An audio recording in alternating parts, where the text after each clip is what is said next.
Hey, everybody. My name's Jessica. I'm 19 now, and I already have a son. But he doesn't call me mommy. Actually, he calls my mom that. And I haven't seen him for several months already because she is the one who is against my visits. I got pregnant when I was 17. Of course, neither I nor my boyfriend Jacob were happy when we heard this news. Since I was underage, I had no other option but to tell my mom about everything. Even though she freaked out and yelled at me at first, she still took me to the doctor for a consultation. Of course, I was scared and worried, especially since I'd read a bunch of stuff about the procedure on the internet, and it definitely wasn't light fiction. But it was good to have my mom nearby, even though I knew she was mad at me.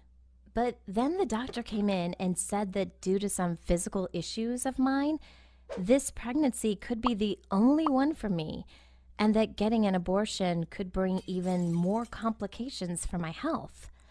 My mom immediately rushed to the doctor and began asking her about something, but I didn't hear anything and was just sitting on the couch and feeling the tears that were running down my face.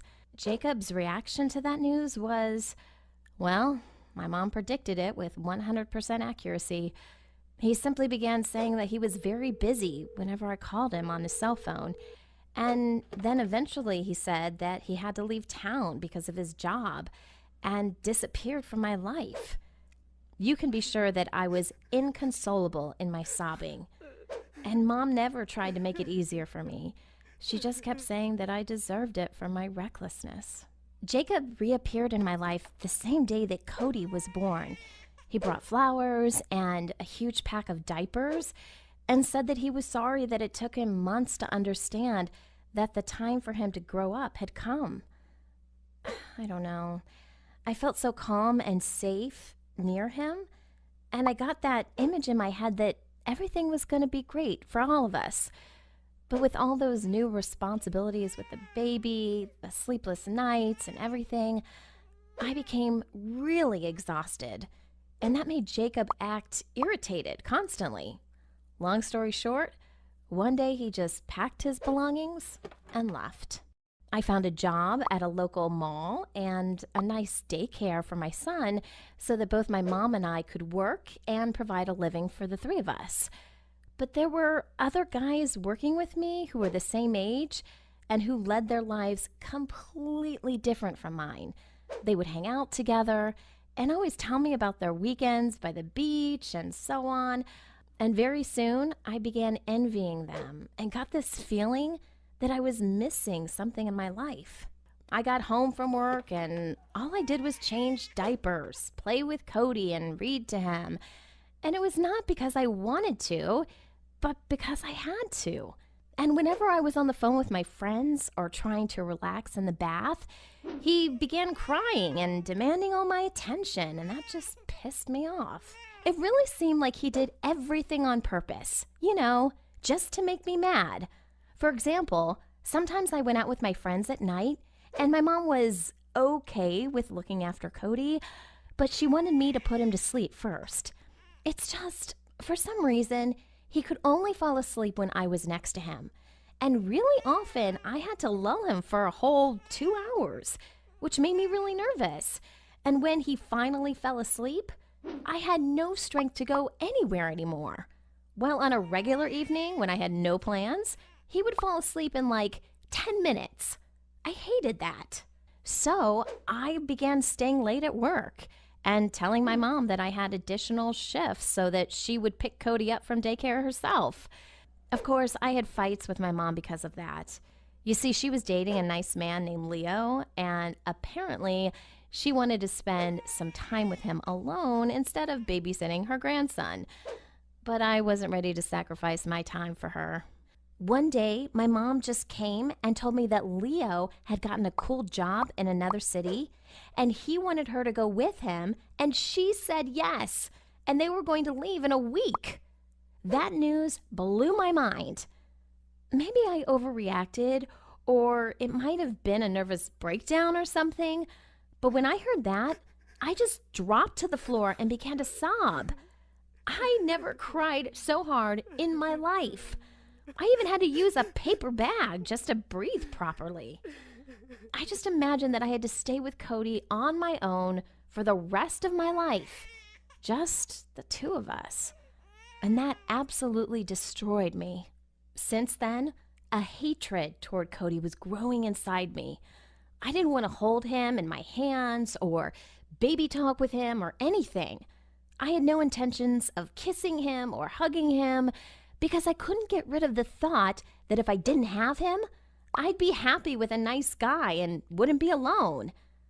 My mom saw everything and tried to talk to me about it a couple of times, but I had nothing to tell her. Then, right before the day of their departure, Mom entered my room to announce another decision of hers. And when I heard that she and Leo had decided to take Cody with them to that other city and leave me here on my own, my jaw literally dropped. I couldn't believe what I'd heard. I thought that finally, the thing I so badly wanted lately was about to happen, and that my life was not all that bad, and I really felt relieved. The next day, I pretended that it was sad for me that everybody left, but honestly, I wasn't even a little bit upset about it. My new life was amazing. I could hang out with my friends whenever I wanted to, and I caught up with all the new movies that I had missed. And the best part was that I finally could sleep through the whole night. Although, I must admit, there were a couple of nights when I woke up on alert because it seemed that I heard a baby crying, but it was just a dream. My mom and I called each other on Skype, and while we were talking, I felt that I missed her and Cody, but still, I like my new life much more. And then I met David. He was very caring and gentle. Every morning he drove me to my work, and every Friday we went to another cafe or restaurant, and he always brought me flowers. He knew about Cody, that he was living with my mom, but when he saw his photo at my home for the first time, he assumed that it was my little brother, and I decided to not tell him otherwise, especially taking into account that Cody was already able to pronounce a few words, and he called my mom Mommy, and he called me Jess, and I was okay with that. As soon as I understood that my relationship was becoming very serious and David suggested that the two of us live together, I could no longer lie to him about Cody. Actually, I told him almost the whole truth. I decided it would be better not to mention my behavior and put it as if it were simply better for my son to live in a whole family. I mean, with my mom and Leo. I was extremely afraid of how David would react, but to my surprise, he did something that made me fall in love with him even more. He said that since from now on we were going to live together anyway, he'd be happy if Cody lived with us. My family hadn't met David yet, so we decided that we'd go there during the coming weekend and kinda combine the two things, the meeting with parents and the reunion of Cody and I.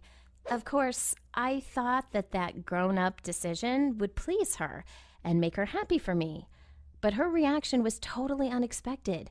She said that she was glad that I had finally met a nice guy, but it was she and Leo who were raising Cody during all that time, so they could be fully considered his parents and that they wouldn't give me my child back. I couldn't believe that this was happening for real. At the same moment when my life was about to finally become normal and even amazing, my mom was the one who was throwing stones at me. This outraged me so much that I simply said that I'd take my son anyway and started to gather some of Cody's clothes and toys that were next to me. But my mom jumped to her feet and took everything out of my hands. She said that if I didn't stop, she'd call the police and even promised to deprive me of my parental rights. David got really angry, and I was afraid that things were going to end pretty nasty, so I just forced him to leave their house and go home. Well, I had no other options left but to tell David the truth. I mean, that it was me who didn't want to live with Cody and not my mom who separated us. He was in shock, of course, and he still doesn't understand me. But we are living together now. I do feel that this issue creates some sort of distance between us.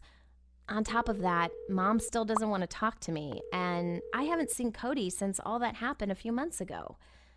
I just hope that someday my relationship with my mom will get better and that we could become one big family, even though my son would continue to call me Jess.